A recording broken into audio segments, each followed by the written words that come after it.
Good morning friends. तो आज हम लोग बात करने वाले हैं आईबीपीएस आरआरबी स्केल 3 की स्ट्रेटजी के बारे में कि हम लोग इस साल जो एग्ज़ाम होने वाला है 24 सितंबर 2022 में उसकी स्ट्रेटजी कैसे बनाएं। हम लोग एनालिसिस करेंगे कि पिछले साल जो कटअप था वो किस प्रकार से था। यहाँ पर हम लोग देखते हैं रीजनिंग में 2021 में अब कटअप गया था 4.5। क्वेश्चन का जो आपका लेवल है वो इजी ही था लेकिन लेंदी था। आधा घंटा में भी 40 का 40 क्वेश्चन सॉल्व होना मुमकिन नहीं था। इसकी वजह से लोगों ने 10 से 15 रीजनिंग क्वेश्चन सॉल्व किए, उससे अधिक नहीं कर पाए। इसके अकॉर्डिंग अब कटअप भी अधिक नहीं गया। उसके पिछले साल भी जो कटअप था 4 था। उस समय का जो रीजनिंग का भी जो क्वेश्चन था वैसा ही था, इजी ही था क्वेश्चन, उतना टफ क्वेश्चन नहीं था लेकिन लेंदी था, जिसके वजह से आधा घंटा आधा घंटा इसको सॉल्व करने के लिए काफ़ी नहीं था। तो ये हुआ रीजनिंग की बात। उसी तरह जो मैथ था ये इजी नहीं बोलेंगे, ये आपको मॉडरेट था। इसमें भी आधा घंटा काफ़ी नहीं था। लोगों ने 12 से 18 क्वेश्चन लगभग बनाए हैं एवरेज, इसलिए कट ऑफ लास्ट ईयर 4.50 गया। उसके बाद बात करते हैं फिनेंशियल अवेयरनेस का। तो फिनेंशियल अवेयरनेस हर बार की तरह टफ था। 2020 में फिनेंशियल अवेयरनेस का कट ऑफ गया था 4.5 4.50, जो कि इस साल कट ऑफ रहा 2.25। जिसने भी क्वेश्चन बनाया उसमें कॉन्फिडेंशियल उस 5 क्वेश्चन से 10 क्वेश्चन ही लोगों ने बनाया कॉन्फिडेंशियल, उसमें भी बहुत सारे क्वेश्चन रॉन्ग हो गए। अधिकतर लोगों का फिनेंशियल अवेयरनेस में जो मार्क्स आया है वो 5 से 10 के बीच में ही है।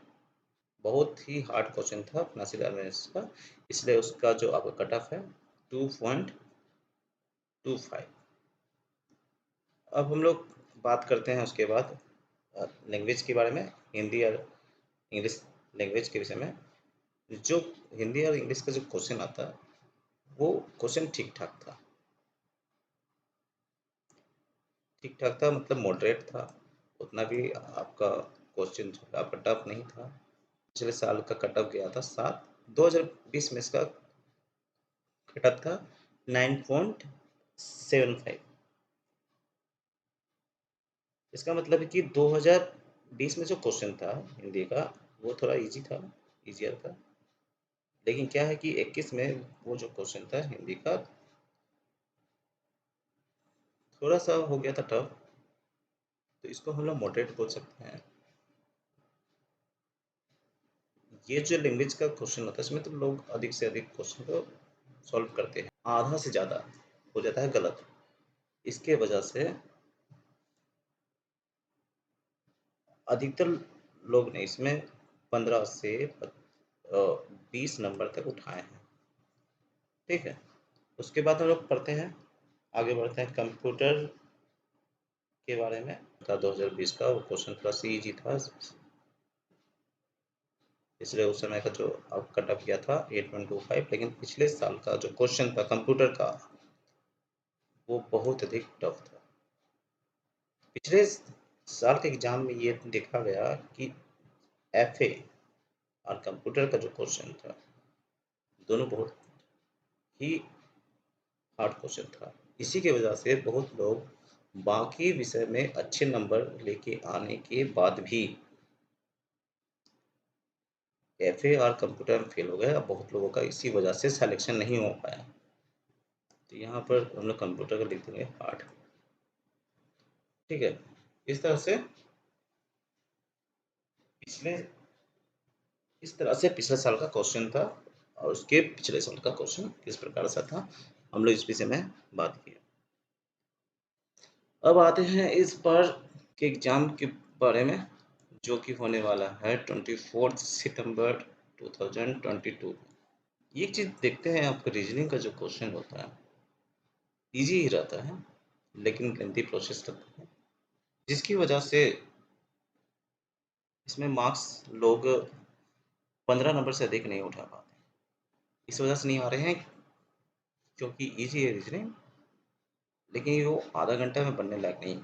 जब भी हम लोग रीजनिंग के लिए बैठते हैं एग्जाम सेंटर पे, तो हम लोग आधा घंटा मान के चलते हैं मैक्सिमम, कि आधा घंटा हम लोग रीजनिंग में देंगे, आधा घंटा हम लोग मैक्सिमम आपका मैथ्स।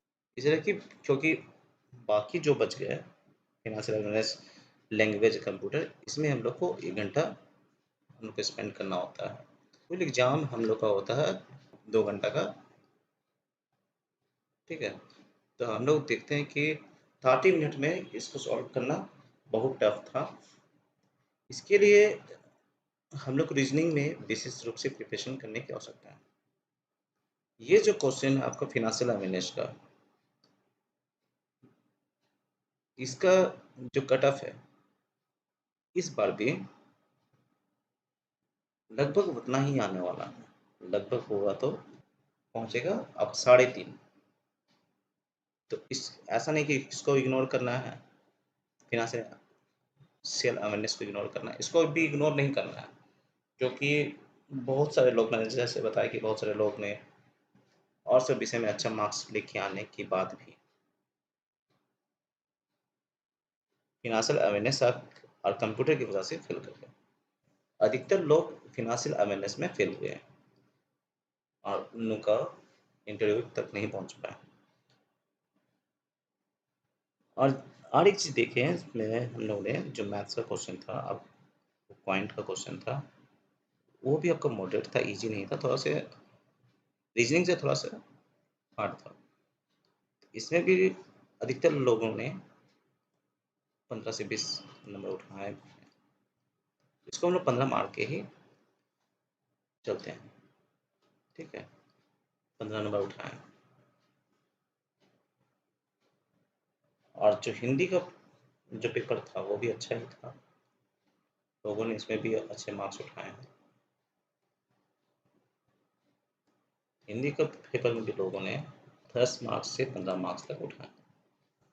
और आप कंप्यूटर का जो है इस बार बहुत टफ था, इसलिए मैक्सिमम अधिकतर लोगों के 10 मार्क्स ही आए।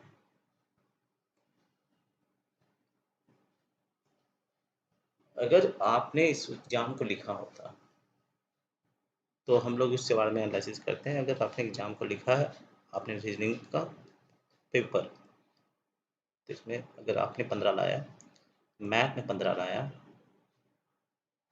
और फिनेंशियल अवेयरनेस का क्वेश्चन था, हम मानते हैं कि सिर्फ आपने उसका जो कट ऑफ को आपने क्लियर किया, ठीक है, तो यहाँ 3 नंबर लेके चलते हैं।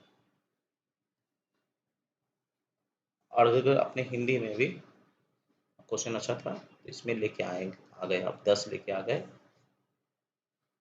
कंप्यूटर में भी लेके आ गए 10 लेके आ गए, तो आपका मार्क्स कितना बनता है? 5, 10, 11, 12, 13, 1, 2, 3, 4, 5, 53।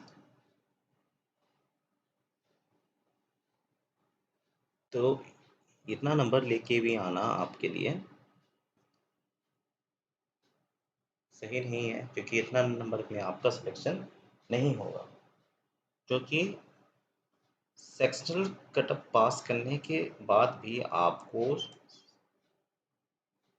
70.69 लेके आना था इंटरव्यू के लिए, तभी आप सेलेक्ट हो पाते हैं। अगर आप सब में पास भी रहते हैं, तब भी अगर आपका मार्क्स 53 होता, अगर 70.69 नहीं होता, तो आप एलिजिबल नहीं थे। उसी जगह ओबीसी में देखेंगे, ये आपका जो मार्क्स था आपका यूआर का था, ओबीसी में के लिए देखते हैं। ओबीसी के लिए था, कट ऑफ था 64.06, इसमें भी आप क्वालिफाई नहीं हो रहे हैं।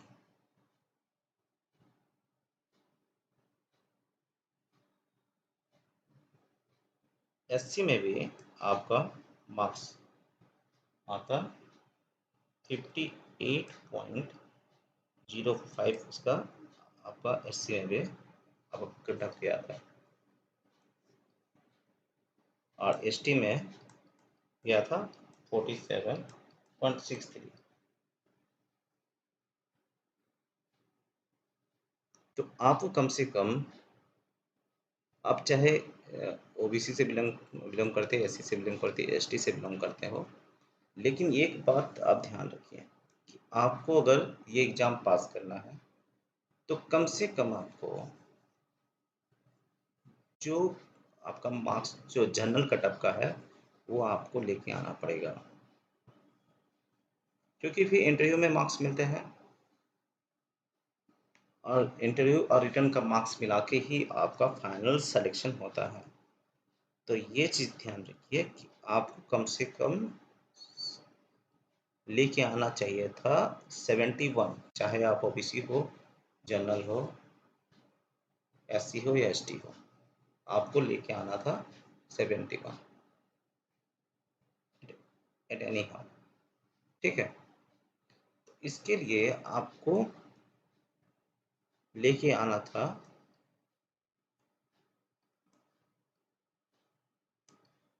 रीजनिंग में 20, मैथ में 20। चलिए एफए में मानते हैं कि आपने सिर्फ पास किया कट ऑफ,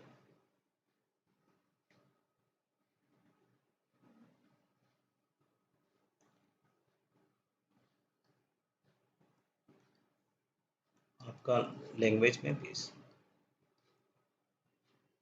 और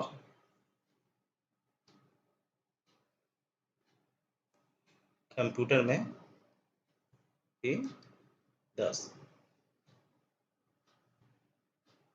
ठीक है, जब इस तरह से आप नंबर लेके आते हैं 20, आपका रीजनिंग में 20, मैथ में 20, हिंदी या इंग्लिश में 20, और फाइनेंशियल में अगर सिर्फ पास भी करते हैं और कंप्यूटर में 10 नंबर लेके आते हैं तो आपका मार्क्स बन रहा था उस समय 73। आप एक अच्छा स्कोर से पास होते हैं, उसके बाद इंटरव्यू होता है, इंटरव्यू के बाद आप 100% आपका सिलेक्शन होने का और आपके मनपसंद बैंक मिलने का चांस होता है। तो हम लोग वही बात करने वाले हैं कि अगर आप स्केल 3 की प्रिपरेशन कर रहे हैं कि मुझे ये इस बार ये एग्ज़ाम पास करना है, तो किस प्रकार से इस एग्ज़ाम को पास करेंगे, ये बात हम लोग करने वाले हैं।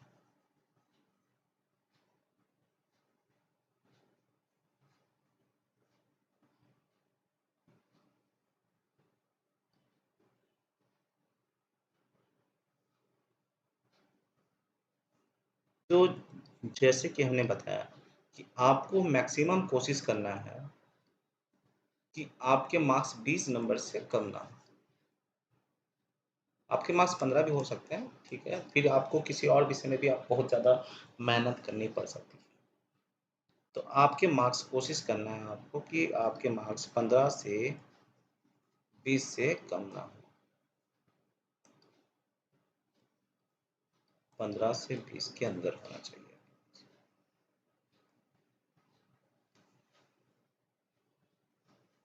और उसके बाद का जो सेक्शन है आप और पॉइंट, उसमें भी आपके मार्क्स 15 से 20 होने चाहिए एट एनी हाउ। और इस बार अगर आप प्रिपरेशन करते हैं तो फिनांशियल अवेयरनेस की प्रिपरेशन अभी से स्टार्ट कर दीजिए। मैं बहुत जल्द ही अपने इस यूट्यूब चैनल के माध्यम से फिनांशियल अवेयरनेस स्टार्ट करने वाला हूँ। आप बस उसको लिखिए, वीडियो को देखिए, सुनिए और अपना नोट्स बनाइए, क्योंकि जो अपना नोट्स अगर जो बनाते हैं वही आपको याद रहेगा। इसको मान के चलते हैं, आपको किसी भी हाल पे इसको आपको 10 नंबर लेके आना है इस पे। और आपका जो लैंग्वेज है, आपका बेस यही है। अगर आप हिंदी स्टूडेंट हैं तो आपको अधिक से अधिक इसका प्रैक्टिस करना है कि 40 में कम से कम 20 मार्क्स एनी हाउ आ जाए। ये आपके प्रैक्टिस पे ही डिपेंड करता है। इसके लिए आपको सीखने की आवश्यकता नहीं है, क्योंकि आप हिंदी अगर इंग्लिश स्कूल में पढ़े हैं, हिंदी मीडियम पढ़े हैं, तो हिंदी आपका ठीक ही है। अगर इंग्लिश मीडियम पढ़े तो इंग्लिश भी आपका ठीक है। इसके लिए सिर्फ आपको प्रैक्टिस करनी है और कुछ नहीं करनी है। इसके लिए कुछ आपको सीखना ही नहीं है, क्योंकि ऑलरेडी आप इसके बारे में बहुत कुछ जानते हैं, सीखे हुए हैं। ठीक है, तो हिंदी और इंग्लिश जो लैंग्वेज में आपको 20 मार्क्स से कम नहीं लाना है एनी हाउ। और जो कंप्यूटर में क्वेश्चन हमने देखा, जो कंप्यूटर का जो क्वेश्चन आता है, वो अधिकतर क्वेश्चन आता है आपका जो लेटेस्ट वर्जन जो आ रहा है कंप्यूटर का विषय में, जो भी उसके विषय में नई बातें हैं, तो इसमें लेकिन मार्क्स अधिक नहीं होते हैं कंप्यूटर पे। इसमें 20 मार्क्स होते हैं। आप अधिक से अधिक क्वेश्चन सॉल्व कीजिएगा तब आपको 20 मार्क्स मिलेंगे। 40 में आपको 30 क्वेश्चन सॉल्व करना ही है एनी हाउ। 20 मार्क्स में आपको 10 नंबर से किसी भी कीमत में कम नहीं लाना है। अगर इतना मार्क्स आप लेके आते हैं तो आप ये एग्ज़ाम इजीली क्वालिफाई कर जाएंगे। 20, 40, 60, 80, 80 मार्क्स लेके आपको चलना है कि कम से कम 80 मार्क्स हमारे आ जाए। 80 मार्क्स से कम अगर आप लेके आते हैं और अपेक्षा करते हैं कि ये एग्ज़ाम आप पास कर लीजिएगा, ये क्वालिफाई हो जाइएगा, तो ये भूल है आपकी। तो इसीलिए मैं अधिक से अधिक वीडियो लेके आ रहा हूँ रीजनिंग का और मैथ्स का। मैं अपने इस चैनल पे अधिक से अधिक रीजनिंग और मैथ्स का ही लेके आऊँगा वीडियो। उसके बाद फाइनेंशियल अवेयरनेस का लेके आऊँगा। ठीक है, तो आपको कुछ नहीं करना है। हर बार जो मेरा वीडियो आता है आपका रीजनिंग का, उसको आपको देखना है। ठीक है, और उसको प्रैक्टिस करनी है। अभी से अगर आप प्रैक्टिस करते हैं तो आपके पास अगर 3 महीना है, ठीक है,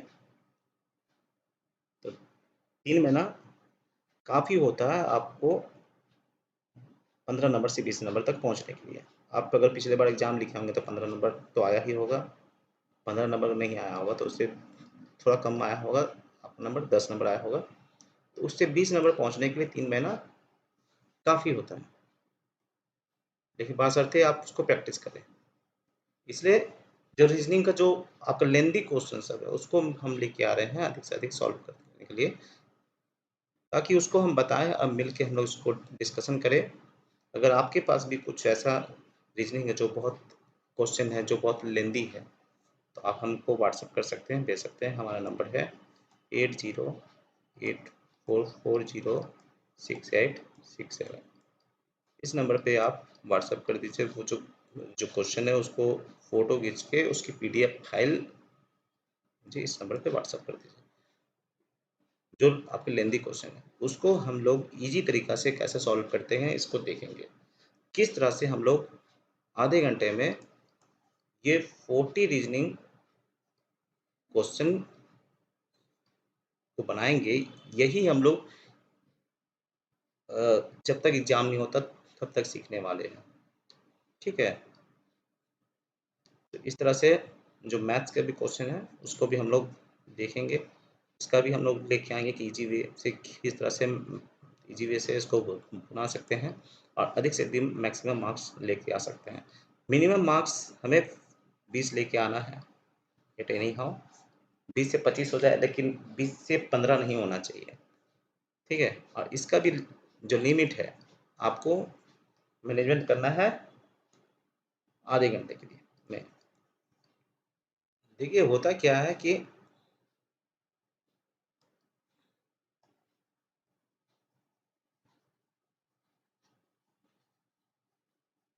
मैनेजमेंट करना आपको कि आप एग्जाम में टाइम को मैनेज कैसे करें। ठीक है, मेन यही होता है कि एग्जाम में आप टाइम को किस तरह से मैनेज करेंगे। एग्जाम में अगर आपने टाइम को मैनेज करना सीख लिया तो हम लोग सिर्फ मिटा देते हैं सब। तो आपके मार्क्स पक्के हैं, अब मार्क्स पक्के हैं तो आपका सिलेक्शन पक्का है, क्योंकि इंटरव्यू में जो मार्क्स आएगा, आपके एग्जाम के जो मार्क्स अधिक रहेंगे तो इंटरव्यू में आपको टेंशन कम रहेगा। ठीक है, जैसे कि आपका रीजनिंग का क्वेश्चन है, एग्जाम के लिए आप अभी से सोच लीजिए कि रीजनिंग क्वेश्चन मैं 30 मिनट तक हॉल में, एग्जाम हॉल में इसको बनाऊंगा, और 30 मिनट में आपको पूरे 40 क्वेश्चन बना लेने हैं, और कम से कम 20 नंबर लाना है। अधिक से अधिक आप 25 भी ला सकते हैं, 30 ला सकते हैं, या पूरे 50 मार्क भी लेके आ सकते हैं। अगर आप इसका आधा भी बनाते हैं, 40 क्वेश्चन रहता है, 40 क्वेश्चन में आधा भी आप इसको बनाते हैं तो आपके 25 से 20 मार्क, 20 से 25 मार्क पक्के हैं। अब हम लोग जानेंगे कि इसका हम लोग क्वेश्चन जो एग्जाम जो लिखेंगे, इसका हम लोग टाइम मैनेजमेंट कैसे करेंगे।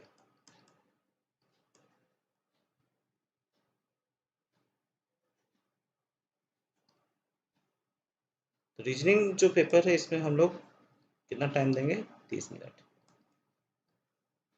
मैथ में कितना देंगे, 30 मिनट। ठीक है, फाइनेंशियल अवेयरनेस में जो आपको पता रहेगा वही ना बनाएंगे, तो 20 मिनट काफ़ी होता है। ठीक है, और हिंदी लैंग्वेज है, और जो कंप्यूटर है उसमें भी 20 मिनट काफ़ी है, और हिंदी में भी 20 मिनट काफ़ी है। ये तीनों में 20 मिनट काफ़ी है। ये तो आपके प्रैक्टिस के ऊपर डिपेंड है, आप जितना स्पीड से प्रैक्टिस कीजिएगा उतना क्वेश्चन आप बना पाइएगा। कंप्यूटर आपको सीखना पड़ेगा। फाइनेंशियल अवेयरनेस के लिए आपको नियमित रूप से हर महीने का जो फाइनेंशियल अवेयरनेस है उसको कंप्लीट करना पड़ेगा, या तो हमारी वीडियो देखिए या किसी के भी यूट्यूब का वीडियो को आप देखिए। ये फाइनेंशियल अवेयरनेस को आप किसी भी तरह से आपको पास करना है। तो रीजनिंग में हम लोग क्या करना है, 30 मिनट में हम लोग को अधिक से अधिक क्वेश्चन बनाना है, 40 क्वेश्चन बनाने हैं। ठीक है, ठीक है, कम से कम 20 मार्क हम लोग को लेके आना है, 20 से 25 मार्क। ठीक है, इसमें क्या है कि आप क्वेश्चन आ जाता है अधिक, ये सिटिंग अरेंजमेंट से क्वेश्चन आ जाता है ज़्यादा से ज़्यादा 5 से 10 क्वेश्चन इससे आ जाते हैं। तो 5 से 10 क्वेश्चन आ जाते हैं, लेकिन ये बहुत लेंदी होता है, इसकी वजह से क्या होता है, बन नहीं पाता है। फिर हम लोग और सब जो क्वेश्चन होता है उसमें ताक झाक करते हैं। तो हम लोग क्या करना है, इसका प्रैक्टिस बहुत अच्छी तरह से कर लेना, उसके बाद जो है सिलोजियम, ये बहुत आसान होता है, और जो इजी रीजनिंग है उसको हम लोग प्रैक्टिस कर लेना है। ये जो है आपका सिटिंग अरेंजमेंट को प्रैक्टिस अगर आपकी हो गई है, उसी कंडीशन में आपको हाथ लगाना है। अगर प्रैक्टिस आप नहीं किए हुए, नहीं वीडियो देखे हैं, तो इसको हाथ मत लगाइएगा, क्योंकि बहुत अगर लेंदी रहता है तो इसकी वजह से बाकी क्वेश्चन भी हाथ से निकल जाएंगे, आप मार्क्स 20 नहीं ला पाएंगे।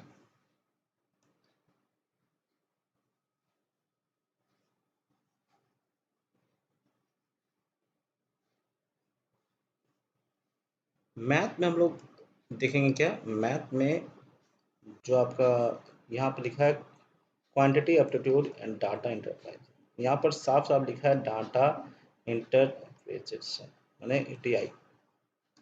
इसी से आपका 15 क्वेश्चन रहते हैं,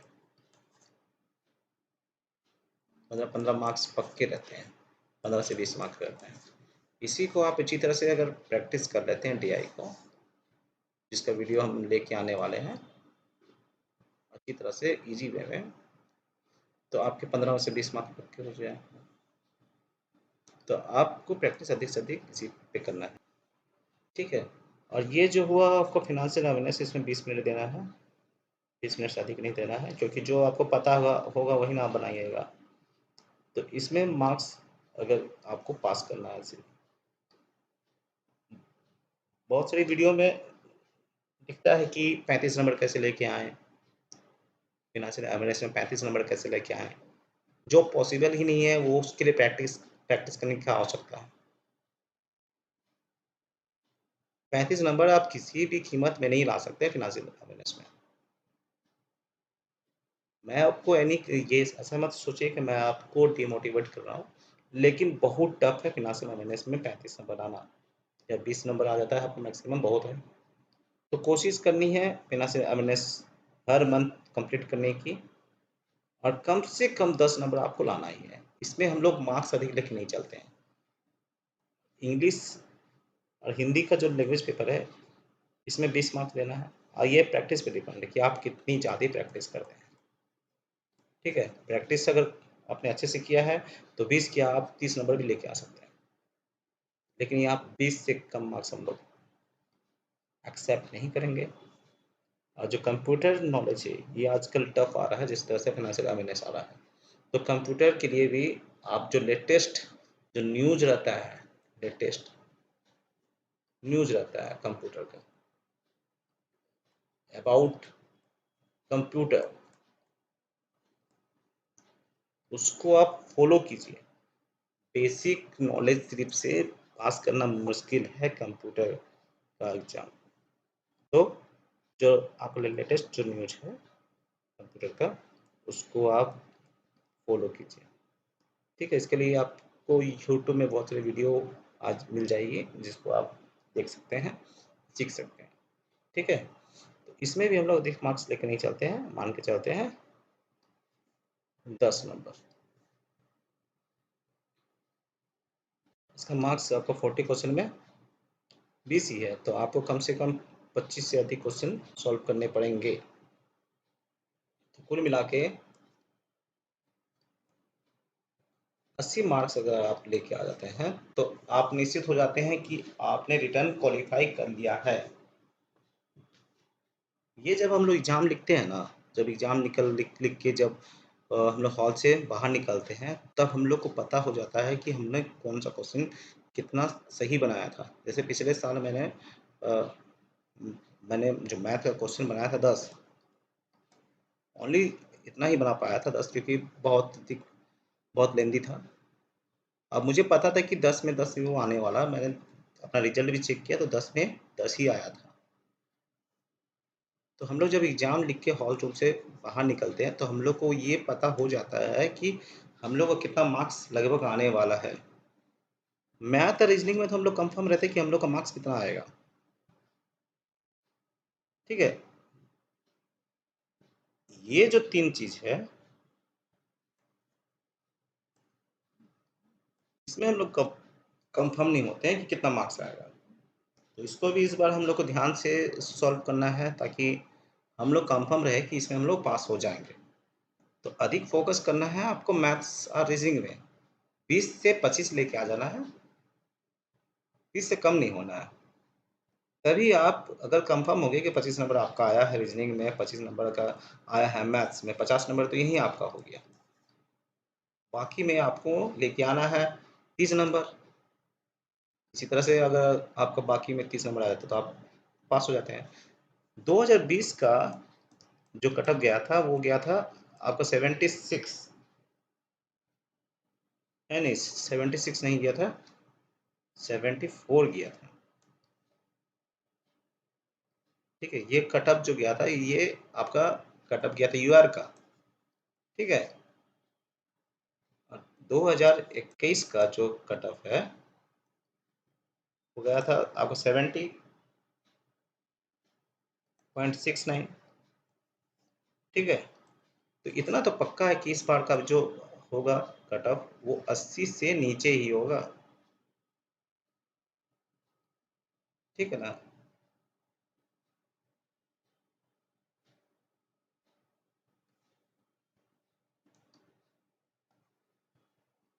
इतना तो पक्का हो गया कि इस बार का जो कट ऑफ होगा, वो 80 के ही आसपास होगा या 80 से नीचे होगा, लेकिन 80 से अधिक नहीं हो सकता।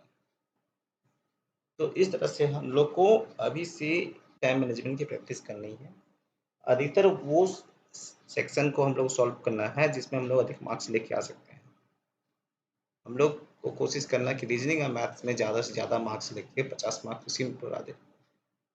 इससे क्या होगा कि बाकी क्वेश्चन के लिए हम लोग निश्चित हो गए, लेकिन ये अभी से सबकी प्रिपरेशन चालू कर देनी है। ऐसा नहीं है कि अभी से सिर्फ मैथ रीजनिंग का प्रैक्टिस कर रहे हैं, अंतिम में ऐसा हम लोग थिंक कर रहे हैं कि अंतिम में तो हम लोग जो फिनांशियल अवेयरनेस को अंतिम में हम लोग कर लेंगे, जो लैंग्वेज है हिंदी इंग्लिश को अंतिम में कर लेंगे, हिंदी लैंग्वेज तो हम लोग सीखे हुए हैं। ऐसा अगर सोचते हैं तो फिर जाके भाई साहब एग्जाम निकलना तो मुश्किल है। आप अभी से अपना रूटीन बनाइए, दिन में एक मैथ रीजनिंग का प्लस क्वांट का एक सेट कम से कम मारिए, 1 सेट से 2 सेट मारिए और उसका एनालिसिस कीजिए। ठीक है, ये काफ़ी है। और हमारा यूट्यूब में जो वीडियो देखिए, इसमें अगर आपको कोई लेंदी क्वेश्चन अगर नहीं बन रहा तो हमें व्हाट्सएप में भेज दीजिए, हम उसका क्वेश्चन इजी वे से किस तरह से उसको बनाना है वो बताएंगे। और फिनेंशियल अवेयरनेस का कोई भी यूट्यूब वीडियो आपको देखना है जो कंटिन्यू अपडेटिंग के बारे में बताता है। फिनेंशियल अवेयरनेस के लिए वीडियो आपको देखना है, इसके नोट्स आपको बनाने हैं। ठीक है, यही नोट्स आपको काम आएगा। और जो हिंदी लैंग्वेज का एक सेट प्रैक्टिस रोज कर लेना है, हिंदी या इंग्लिश जो भी आप लेके पढ़ रहे हैं उसका 1 सेट रोज बना लेना है। एक सेट प्रैक्टिस करनी है 20 मिनट की आपको, ताकि एग्जाम में भी वो प्रैक्टिस बने रहे और उसका एनालिसिस कर लेना है। ठीक है, कंप्यूटर के लिए बोलेंगे हम लोग, कंप्यूटर के लिए आपको यूट्यूब वीडियो देखिए ऐसा जिसमें कंप्यूटर के पीछे विषय में अपनी लेटेस्ट जानकारी दिया जा रहा है। क्योंकि अगर बेसिक नॉलेज सिर्फ है तो मुश्किल है। मैं ऐसा इसलिए बता रहा हूँ कि मैंने पिछला एग्जाम हमने लिखा है। ठीक है, और हमने ये देखा एनालिसिस किया कि फिनेंशियल अवेयरनेस और कंप्यूटर बहुत ही टफ हो गया है आज के टाइम में इसको पास करना। हमने जो एनालिसिस किया है उसके अनुसार इस वीडियो को बनाया है।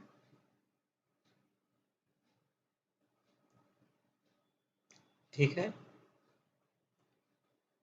अगर आप इसको फॉलो करते हैं तो 100% श्योर है कि आप इस एग्ज़ाम को क्वालिफाई कर लोगे। तो आप आज से ही स्टार्ट कर दीजिए प्रैक्टिस, और आप हमारे साथ हमारे यूट्यूब के चैनल के साथ आप बने रहिए। अगर अभी तक आपने इसको सब्सक्राइब नहीं किया तो सब्सक्राइब कर लीजिए। अगर अच्छी लगी वीडियो तो उसको लाइक कीजिए, और अधिक से अधिक लोग जो स्केल 3 की प्रिपरेशन कर रहे हैं उसके साथ इस वीडियो को शेयर कीजिए। धन्यवाद।